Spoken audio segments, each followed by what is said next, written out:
Friends almost Redmi note 13 pro plus ఇవన్నీ launch అయిన తర్వాత ఆ సెగ్మెంట్ లో మరొక మొబైల్ ఫోన్ ఇంకా చెప్పాలంటే అందరికీ ఇష్టమైనటువంటి మొబైల్ ఫోన్. ఎందుకంటే ఈ బడ్జెట్ సెగ్మెంట్ లోనే ఎక్కువగా మొబైల్ ఫోన్ యూజర్స్ ఉంటారు పర్చేస్ చేద్దామని చెప్పి. Finally it is here. This is nothing but Redmi 13 5G. Mostly if I'm not wrong దీన్ని వచ్చేటప్పటికే వీళ్ళు అరౌండ్ 12-13 వేల రూపాయలు విత్ కార్డ్ ఆఫర్స్ తో మేబీ 10,000 రూపాయలకి తీసుకొచ్చిన లేదా 11,000 రూపాయలకి తీసుకొచ్చిన ఆశ్చర్యపడాల్సిన విషయం అయితే లేదు. ఎందుకంటే ఈ సెగ్మెంట్ లో మాత్రం క్రేజీ సేల్స్ ఉంటుంది, ఈవెన్ ఆన్లైన్ కావచ్చు ఆఫ్లైన్ కావచ్చు. సో ఆలస్యం చేయకుండా బాక్స్ అయితే అన్బాక్స్ చేసేస్తూ మరిన్ని విషయాలు అయితే మాట్లాడుకుందాం. సో ఇక్కడ మీరు చూడొచ్చు made in India Redmi note 13 5G. అలాగే లెఫ్ట్ అండ్ రైట్ బ్రాండింగ్ తో పాటు బాటమ్ ఏం లేదు అండ్ టాప్ మీరు చూసారు అన్నట్లయితే బాక్స్ కి సంబంధించినటువంటి కంటెంట్స్ తో పాటు బ్యాక్ సైడ్ దీనికి సంబంధించినటువంటి కొన్ని హైలైట్ స్పెసిఫికేషన్స్ అలాగే ప్రైజింగ్ ఇవన్నీ కూడా మనకి ఇక్కడ రాయడం అయితే జరిగింది. ప్రైజింగ్ అయితే వీళ్ళు కొట్టేశారు. సో దీంట్లో మీకు వచ్చేటప్పటికి టోటల్లీ 2 వేరియంట్స్ ఉంటాయి, 6+128 అలాగే 8+128. ఇక్కడ మీరు చూస్తుంది ఏదైతే ఉందో 8+128 GB వేరియంట్ అండ్ 3 కలర్స్ లో మీకు ఈ ఫోన్ అయితే అవైలబుల్ ఉంటుంది, బ్లాక్, పింక్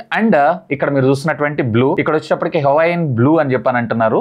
వీళ్ళ ఇష్టమైన పేర్ల కన్నా గానీ మనకి రెగ్యులర్ గా పలుకున్నటువంటి పేర్లు మనం చూద్దాం. ఇంట్రెస్టింగ్ థింగ్ ఏంటి అంటే దీంట్లో 108 megapixel and Qualcomm snap dragon కి సంబంధించినటువంటి 4 Gen 2 AE అంటే యాక్సలరేటెడ్ వర్షన్ అనే పేరుతో వీళ్ళైతే పిలుస్తున్నారు. సో చూద్దాం ఒకసారి నిజంగానే యాక్సలరేటెడ్ పెర్ఫార్మెన్స్ మనకి ఇది ప్రొవైడ్ చేస్తుందా చేయట్లేదా అనే దాని గురించి. ఈసారి బాక్స్ కలర్స్ అయితే వీళ్ళు రెడ్మీ నోట్ 13 సిరీస్ లో రెడ్ అండ్ వైట్ తీసుకొస్తున్నారు. ఇవి కొంచెం ఇంట్రెస్టింగ్ అనిపిస్తున్నాయి. సో బాక్స్ ఓపెన్ చేయగానే ఒక చిన్న కాటన్ బాక్స్. ఆఫ్ కోర్స్ దీంట్లో మీకు వచ్చేటప్పటికి ఒక user manual and silicon case ను కూడా మనకు ప్రొవైడ్ చేస్తున్నారు. యాజ్ యూజువల్ గా కొన్ని రోజుల తర్వాత ఎల్లో కలర్ లో చేంజ్ అయితే along side with SIM ejecting pin and device గురించి మనం తర్వాత మాట్లాడుకుందాం. ఇంకా బాక్స్ లోపల కాంటెంట్స్ విషయానికి వచ్చారు అన్నట్లయితే కనుక 33 వాట్స్ కి సంబంధించినటువంటి charger and along side with type A to type C cable quality అయితే ఓకే గానీ చార్జర్ ఓకే కన్సిడర్ చేయొచ్చు. బట్ ఈ సెగ్మెంట్ లో కూడా వీళ్ళు ఫాస్ట్ గా త్వరగా 67 వాట్స్ కూడా తీసుకొస్తే ఇంకా బాగుంటుందని నా అభిప్రాయం. సో ఇక ఫైనల్లీ మనకి ఇక్కడ డివైసే. సో డివైస్ గురించి చూడబోయే ముందల వీటన్నిటి మనం కొంచెం పక్కకు పెట్టేసేద్దాం.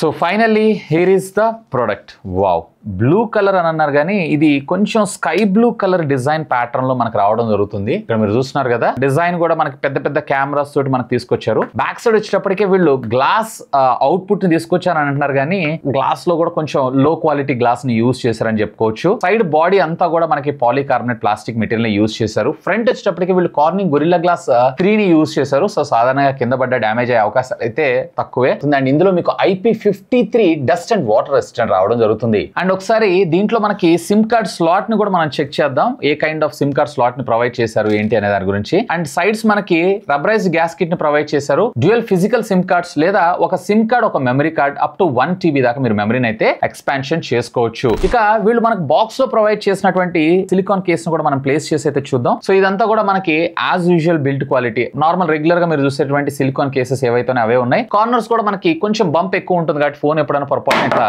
కింద పడ్డా ఇది డ్యామేజ్ అయ్యేటువంటి అవకాశాలు కూడా చాలా తక్కువే. ఇక ఫోన్ యొక్క ఫిజికల్ ఓవర్ విషయానికి వచ్చారు అన్నట్లయితే కనుక రైట్ సైడ్ మీకు volume up and down button తో పాటు power on off button come ఇది వచ్చేటప్పటికి మీకు side mounted finger print scanner తో మనకు రావడం జరుగుతుంది. అండ్ బాటమ్ మీరు చూసారు అన్నట్లయితే కనుక speaker grille primary microphone, left side మీకు సిమ్ కార్డ్, అలాగే టాప్ మీరు చూసారు అన్నట్లయితే ఎస్ 3.5 ఆడియో జాక్ ని ప్రొవైడ్ చేశారు. అండ్ ఇక్కడ IR బ్లాస్టర్ ని ప్రొవైడ్ చేశారు కానీ నాయిస్ క్యాన్సిలేషన్ మైక్రోఫోన్ అయితే ప్రొవైడ్ చేయలేదు. దాన్ని కూడా తీసుకొచ్చుంటే ఇంకా బాగుండేది. అండ్ బ్యాక్ సైడ్ ఇక్కడ మీరు చూస్తున్నారు కదా పెద్ద పెద్ద కెమెరాస్ తో పాటు ఫ్లాష్ లైట్ కూడా మనకి వీళ్ళంట మాత్రం రింగ్ ఫ్లాష్ డిజైన్ అని అంటున్నారు. యాజ్ యూజువల్ గా మనం ఫోటోస్ లో లైటింగ్ లో తీసుకున్నప్పుడు కొంచెం సపోర్ట్ చేస్తుంది. బేసిక్ గా దానికన్నా కానీ మనం ఎక్కువగా దేనికి వాడతాం కామెంట్ చేయండి. సో డివైస్ అయితే ఇది. ఇక దీని థిక్నెస్ వచ్చేటప్పటికి 8.3 mm మనకు రావడం జరుగుతుంది. అండ్ ఫోన్ యొక్క వెయిట్ విషయానికి వచ్చారు అన్నట్లయితే ఇది టోటల్లీ 209 grams దాకా మనకు రావడం జరుగుతుంది. ఇన్ హ్యాండ్ ఫీల్ విషయానికి వచ్చారంటే కొంచెం బల్కీ అనిపిస్తూ ఉంటుంది, కొంచెం బాక్స్ కైండ్ ఆఫ్ డిజైన్ గా మనకు రావడం జరుగుతుంది. కార్నర్స్ ఇంకొంచెం రౌండెడ్ గా తెచ్చుంటే ఇంకా బాగుండేదని నా అభిప్రాయం. కొన్ని రోజులు నేను దీన్ని యూజ్ చేసిన తర్వాత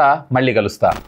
సో ఫస్ట్ ఆఫ్ ఆల్ దీని డిస్ప్లే గురించి మనం మాట్లాడుకుందాం. ఇందులో మీకు 6.79 inches కి సంబంధించినటువంటి full HD plus IPS display మన ముందు తీసుకొచ్చారు, which comes with 120 Hz screen refresh rate. Global గా వీళ్ళు లాంచ్ చేసిన 90 Hz ఉంది. ఇందులో 120 Hz అది కూడా 7 డిఫరెంట్ స్టెప్స్ లో, అంటే 30 Hz నుంచి స్టార్ట్ చేసుకొని మీకు అప్ టు 120 Hz దాకా మీకు ఇది వేరీ అవడం అయితే జరుగుతూ ఉంటుంది. ఈవెన్ దీంట్లో మనకి టచ్ శాంపుల్ రేట్ కూడా 240 Hz గా మనకు రావడం జరుగుతుంది. అలాంగ్ సైడ్ విత్ ఇందులో 550 nits ఆఫ్ పీక్ బ్రైట్నెస్ తో మనకి ఇది రావడం అయితే జరుగుతూ ఉంటుంది. సో డే లైట్ కండిషన్స్ లో కూడా పర్వాలేదు పర్వాలేదు ఈ బడ్జెట్ సెగ్మెంట్ లో ఎలా అయితే పెర్ఫార్మ్ చేస్తుంటే అలాగే మనకు రావడంతో పాటు ఒకవేళ మీరు గనక కంటెంట్ ఎక్కువగా వాచ్ చేస్తుంటారు అన్నట్లయితే గనక మీరు యూట్యూబ్ కావచ్చు, అలాగే అమెజాన్ ప్రైమ్ కావచ్చు, నెట్ఫ్లిక్స్ కావచ్చు, మూడింటిలో కూడా ఫుల్ హెచ్డీ లో మీరు కంటెంట్ అయితే వాచ్ చేయొచ్చు. యూజువల్ గా ఈ బడ్జెట్ సెగ్మెంట్ లో ఎక్కువగా మనకి యూట్యూబ్ లో కూడా 30 FPS మాత్రమే సపోర్ట్ తీసుకొస్తుంటారు. బట్ ఇందులో మనకు వచ్చేటప్పటికి 60 FPS సపోర్ట్ తీసుకొచ్చారు. ఇది కొంచెం ఇంప్రెసివ్ అనిపించింది. కలర్స్ కూడా పర్వాలేదు, క్వైట్ డీసెంట్ అండ్ పంచీగా మనకు కనపడటం అయితే జరుగుతుంది. ఇక ఆడియో డిపార్ట్మెంట్ విషయానికి వచ్చారంటే దీంట్లో మనకి సింగిల్ ఆడియో స్పీకర్ మాత్రమే మనకు ప్రొవైడ్ చేశారు. బాటమ్ ఉంటుంది, టాప్ ఇయర్ పీస్ ఉంటుంది కానీ నార్మల్ ఇయర్ పీస్ లాగా వర్క్ చేయడం జరుగుతుంది. ఇవాళ లౌడ్ స్పీకర్ కూడా మనకి కింద బాటమే ఉంటుంది. ఏ విధమైనటువంటి హైరెస్ ఆడియో సర్టిఫికేషన్ అయితే మనకి ఇందులో ప్రొవైడ్ చేయలేదు. But audio quality quite decent అని నేను అంటాను. ఇంట్రెస్టింగ్ గా ఇందులో మీకు వచ్చేటప్పటికే 3.5 ఆడియో జాక్ ని కూడా ప్రొవైడ్ చేశారు. సో రెగ్యులర్ గా మీ వైర్డ్ హెడ్ ఫోన్స్ అయితే మీరు యూటిలైజ్ చేసుకోవచ్చు. ఇక దీంట్లో ప్రాసెసర్ గురించి మాట్లాడుకుందాం. ఇందులో మనకి Qualcomm Snapdragon కి సంబంధించినటువంటి 4 Gen 2 AE అంటే యాక్సలరేటెడ్ వర్షన్ ప్రాసెసర్ అయితే మనం ముందు తీసుకొని రావడం జరిగింది. 4 nanometer బిల్ఫిట్ టెక్నాలజీ మీద డిజైన్ చేసినటువంటి octa core processor. Totally 12 bands of 5G networking కి ఇది సపోర్ట్ చేయడం జరుగుతుంది. ఈవెన్ మీరు జియో కావచ్చు, ఎయిర్టెల్ కావచ్చు, రెండిట్లో స్పీడ్స్ కూడా పర్వాలేదు, బానే ఉన్నాయి. అండ్ ఇది వచ్చేటప్పటిగా మాక్సిమం క్లాక్ స్పీడ్ రెగ్యులర్ గా ప్రీవియస్లీ వీళ్ళు లాంచ్ చేసినటువంటి 4 Gen 2 ఏదైతే ఉందో 2.2 అయితే దీన్ని 2.3 అంటే 0.1 GHz కొంచెం క్లాక్డ్ స్పీడ్ మీద మనం ముందు తీసుకొని రావడం జరిగింది. కానీ ఇంట్రెస్టింగ్ ఫ్యాక్ట్ ఏంటి అంటే Qualcomm Snapdragon 695 ప్రాసెసర్ తో కంపేర్ చేసి చూసారు అన్నట్లయితే, ఎందుకంటే OnePlus Nord CE4 ఉంది, దాంట్లో ఉన్నటువంటి డ్యూయల్ కోర్ స్కోర్స్ తో చూసారు అన్నట్లయితే కనుక ఇది కొంచెం ఫార్ బెటర్ గా మనకు పెర్ఫార్మ్ చేయడం జరుగుతుంది. Even day to day life లో కూడా కొంచెం చిన్నపాటి డిఫరెన్సెస్ అయితే మీరు ఇందులో అబ్జర్వ్ చేయొచ్చు.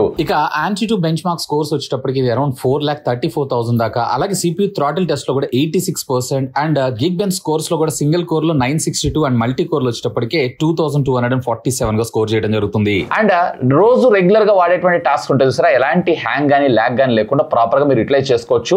బేసిక్ గేమింగ్ ఈవెన్ BGMI కూడా ఆడుకోవచ్చు, బట్ బేసిక్ గేమింగ్ ఇది సపోర్ట్ చేస్తుంది. కానీ ఈవెన్ మోడరేట్ యూజర్ అయినా కానీ మోడరేట్ గేమర్ అయినా కానీ కొంచెం దీనికన్నా బెటర్ ఫోన్స్ కి వెళ్తే బాగుంటుందని నా అభిప్రాయం. ఇక దీంట్లో మనకు వచ్చేటప్పటికి LPDDR4X టెక్నాలజీకి సంబంధించిన ర్యామ్ అండ్ UFS 2.2 ఇది కూడా ఒక అడ్వాంటేజ్. ఎందుకంటే వీళ్ళు గ్లోబల్ గా లాంచ్ చేసిన వాటిలో వీళ్ళు eMMC తెచ్చారు, బట్ మన ఇండియాకి వీళ్ళు UFS 2.2 తీసుకొచ్చారు. సో 128GB స్టోరేజ్ తో మనకు రావడం జరుగుతుంది. ఒకవేళ అదనంగా మీకు స్టోరేజ్ కావాలన్నట్లయితే ఇక్కడ మనకి ఎట్లాగో హైబ్రిడ్ సిమ్ స్లాట్ ఇచ్చారు కాబట్టి అప్ టు 1 TB దాకా మీరు మెమరీని అయితే ఎక్స్పాన్షన్ చేసుకోవచ్చు. బట్ గుర్తుపెట్టుకోండి మీరు సెకండరీ సిమ్ అయితే త్యాగం చేయాల్సి ఉంటుంది. ఇక UI విషయానికి వచ్చారు అన్నట్లయితే కనుక దీంట్లో మనకి Android 14 out of the box hyper UI తీసుకొచ్చారు. ఈ బడ్జెట్ లో అంటే చిన్నగా వీళ్ళ హైపర్ UI ని ఆల్మోస్ట్ అన్ని డివైసెస్ లో తీసుకొస్తున్నారని చెప్పుకోవచ్చు. అండ్ ఇంట్రెస్టింగ్ గా ఈ బడ్జెట్ సెగ్మెంట్ లో ఫస్ట్ టైం వీళ్ళు వచ్చేటప్పటికి 2 years of major OS upgrades అంటే Android 15 అలాగే Android 16 రావడంతో పాటు 4 years of software security patches ని మనకు ప్రొవైడ్ చేస్తారంటున్నారు, which is very good move. ఇక బ్లాట్వేర్ విషయానికి వచ్చారు అన్నట్లయితే ఎస్ దీంట్లో మనకు కొన్ని గేమ్స్ అయితే ఉన్నాయి. Bloatware of course budget segment కాబట్టి దీంట్లో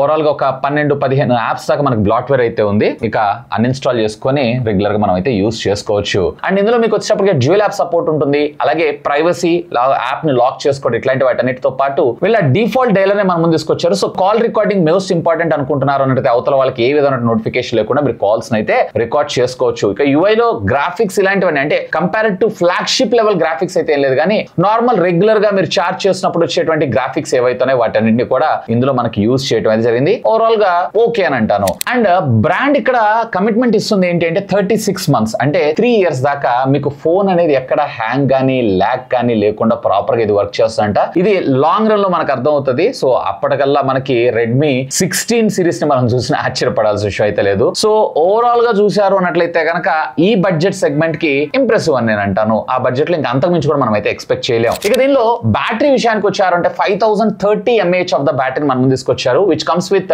33 watts of fast charging technology. So ఈ బడ్జెట్ సెగ్మెంట్ లో వీళ్ళు 4 nanometer బిల్ఫిట్ టెక్నాలజీని తీసుకొచ్చారు కాబట్టి మరింత బెటర్ ఎఫిషియెంట్ గా ఇది వర్క్ చేయడంతో పాటు ఆల్మోస్ట్ 1.5 day నుంచి ఒకవేళ మీరు మీడియం యూజర్ అయి ఉన్నట్లయితే కనుక 2 days దాకా కూడా మీకు బ్యాటరీ బ్యాకప్ రావడం జరుగుతుంది, విచ్ ఇస్ క్వైట్ ఇంప్రెసివ్ ఈ బడ్జెట్ సెగ్మెంట్ లో. కాకపోతే మీరు ఇక్కడ గుర్తుపెట్టుకోవాల్సిన విషయం ఏంటి అంటే ఇది 0 to 50% of the charging 30 minutes లో కంప్లీట్ అవుతుంది. బట్ ఓవరాల్ గా 100% ఛార్జ్ అవ్వాలంటే 1 hour దాకా మీరు వెయిట్ చేయాల్సి ఉంటుంది. బట్ ఇదే బడ్జెట్ సెగ్మెంట్ లో రియల్మీ లాంటి బ్రాండ్స్ ఏవైతున్నాయో 67 watts కూడా మనకు ఆఫర్ చేస్తున్నాయి. సో 33 watts ని 67 watts కి లేదా 66 watts కి అప్గ్రేడ్ చేస్తే ఇంకా బాగుంటుందని నా అభిప్రాయం. This is a feedback from my end. ఇక కెమెరా డిపార్ట్మెంట్ విషయానికి వచ్చారంటే రేర్ వచ్చేటప్పటికి మనకి డ్యూయల్ కెమెరా లెన్స్ సెటప్ వస్తుంది. 108 megapixels సామ్సంగ్ కి సంబంధించినటువంటి HM6 సెన్సార్ ని మనకి ఇందులో యూజ్ చేయడం అయితే జరిగింది. దీనిలో ఆప్టికల్ ఇమేజ్ స్టెబిలైజేషన్ అయితే ఉండదు, ఎలక్ట్రానిక్ ఇమేజ్ స్టెబిలైజేషన్ మాత్రమే రావడం జరుగుతుంది. అండ్ ఎఫ్ స్టాప్ వచ్చేటప్పటికి మనకి 1.75 తో మనకు రావడం జరుగుతుంది. పర్వాలేదు, క్వైట్ డీసెంట్ ఫోటోగ్రాఫ్స్ అయితే ఇది క్యాప్చర్ చేస్తుంది. ముఖ్యంగా పోర్ట్రేట్ లో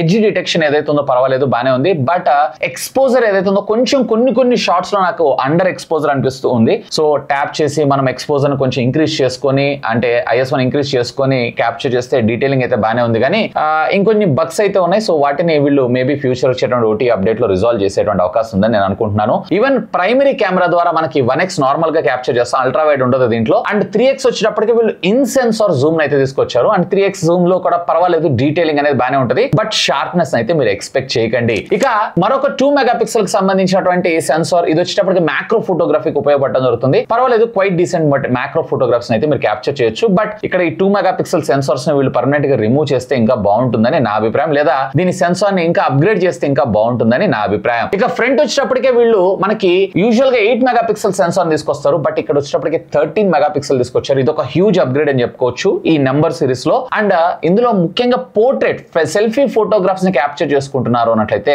నిజంగా you will enjoy this. And even background depth effect కావచ్చు, ఎడ్జ్ డిటెక్షన్ కావచ్చు, ఎక్స్పోజర్ కావచ్చు, రియల్లీ ఫెంటాస్టిక్. ఇక రేర్ అలాగే ఫ్రంట్ రెండింటిలో కూడా మీరు 1080 30 FPS దాకా మీరు వీడియోస్ అయితే రికార్డ్ చేసుకోవచ్చు. ఇక వైర్ అండ్ వైర్లెస్ ఫీచర్స్ గురించి మనం మాట్లాడుకుందాం. దీంట్లో మనకి డ్యూయల్ బ్యాండ్ వైఫై సపోర్ట్ తీసుకొచ్చారు. బ్లూటూత్ 5.2 టెక్నాలజీని మన ముందు తీసుకొచ్చారు. ఇది అట్లీస్ట్ 5.4 అన్నది తెచ్చుంటే బాగుండేది. అండ్ IR బ్లాస్ట్ మన ముందు తీసుకొచ్చారు. ఇందులో మనకు వచ్చేటప్పటికే ఆల్మోస్ట్ ఆల్ అన్ని సెన్సార్స్ ని మనకి ఇందులో ప్రొవైడ్ చేయడం జరిగింది. AI బేస్డ్ ఫేస్ అన్లాక్ ఉంటుంది, side mounted finger print scanner కూడా ఉంటుంది. కాకపోతే ఇందులో జైరోస్కోప్ సెన్సార్ ఏదైతే ఉందో, అంటే రెగ్యులర్ గా మీరు నావిగేషన్స్ ఇట్లాంటివి చేస్తుంటారు సరే, దాంట్లో విర్చువల్ జైరోస్కోప్ సెన్సార్ అయితే ప్రొవైడ్ చేశారు. విర్చువల్ కి బదులుగా చిప్ సెట్ ని తీసుకొచ్చుంటే ఇంకా బాగుండేది. బేసిక్ గా దీని వల్ల మనకు వచ్చేటువంటి నష్టాలు ఏంటి అంటే, ఎప్పుడన్నా మీరు మ్యాప్స్ చూసుకుంటున్నప్పుడు అక్కడ కొంచెం మీకు మిస్కమ్యూనికేట్ చేసేటువంటి అవకాశం అయితే ఉంది. సో దాన్ని విర్చువల్ గా కాకుండా ఇన్ డివైస్ తీసుకొచ్చుంటే ఇంకా బాగుండేదని నా అభిప్రాయం. అండ్ వీటితో పాటు సార్ వాల్యూస్ విషయానికి వచ్చారంటే నార్మల్ గా పెద్దగా మీకు రేడియేషన్ ఇలాంటి ఎఫెక్ట్ అయితే ఉండదు, అండర్ కంట్రోల్ లో ఉందని చెప్పొచ్చు. ఈవెన్ మనకి ఇక్కడ Type C ఏదైతే ఉందో USB 2.0 తో రావడం జరుగుతుంది. ఈ బడ్జెట్ లో ఇంకెంత మించి కూడా మనం అయితే ఎక్స్పెక్ట్ చేయలేం. సో ఓవరాల్ గా చెప్పాలంటే అసలు ఎవరికి మొబైల్ ఫోన్, ఒకవేళ మీరు ఒక బేసిక్ 5G మొబైల్ ఫోన్, అది కూడా స్ట్రిక్ట్లీ మీ బడ్జెట్ కనుక 12-13,000, యూజువల్ గా వీళ్ళు కార్డ్ ఆఫర్ తో 12,000-13,000 రూపాయల బడ్జెట్ లో తెచ్చే అవకాశం ఉంది. ఆ బడ్జెట్ లో మంచి డిస్ప్లే తో పాటు ఈవెన్ లాంగ్ లాస్టింగ్ బ్యాటరీ కోసం ఒక స్మార్ట్ ఫోన్ చూస్తున్నారు అన్నట్లయితే కనుక definitely you should have a look on this. ఇంకా మీకు ఏమైనా డౌట్స్ ఉంటే లెట్ మీ నో, ఖచ్చితంగా కింద ఉన్న కామెంట్ సెక్షన్ లో కామెంట్ చేయండి. సాధ్యమైనంత వరకు వాటన్నిటికి కూడా రిప్లై ఇస్తాను. That's all for today. This is Vasu signing off. Have a great day.